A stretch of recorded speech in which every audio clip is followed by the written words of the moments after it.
Assalamu alaikum. I'm primary candidate for slide number 26. My patient is an anxious child, partially cooperative throughout the examination. On examination, there are multiple variously sized and shaped discrete as well as coalescing tense pulley, some on normal skin and some on erythematous space. I can also appreciate multiple erosions with some yellow and some red colored thick adherent crusts and some intervening areas of grayish black hyperpigmentation, symmetrically distributed over flexural and lateral aspect of both thighs and legs with relative sparing of popliteal foci. I would complete on extension of my examination. I will complete the cutaneous examination of the whole skin, with special emphasis on perioral area of the face, flexures and extensors of upper and lower limbs, buttocks, heel and ball of foot, knuckles and dorsal aspect of hands and feet, palms, soles, inner thighs, and anterior and posterior aspect of the trunk. I will select a relatively fresh blister to perform bulla spread sign, and I will apply tendential pressure on a fresh perilesional skin to perform Nikolsky sign, and I would preferably perform a distant Nikolsky sign on my patient. I would like to do these signs against a bony prominence or at a site not visible to patient.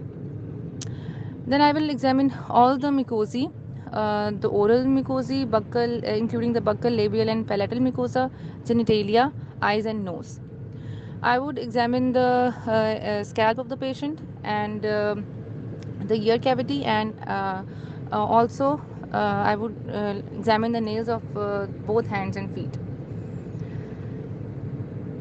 Afterwards, I would check the eyes of the patient for anemia and jaundice, and I would check the temperature of the patient, and I would palpate the lymph nodes, cervical as well as axillary lymph nodes. And I would examine the thyroid of my patient, palpate liver and spleen for any hepatosplenomegaly. Then I would check the power of muscles, upper and lower limbs. And if I'm allowed, I would like to do the cognitive assessment test of my patient and try to evaluate memory, his memory. And if allowed to ask a question, I would ask about a history of seizures. And at the end, I will ask my patient if he could walk for me.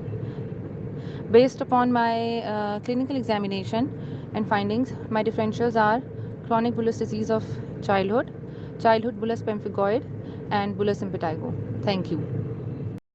Sorry, I forgot to mention that I would also examine the lymph nodes of the lower limb, that is the inguinal and the popliteal group of lymph nodes, and also I would check the web spaces of my patient. Thank you.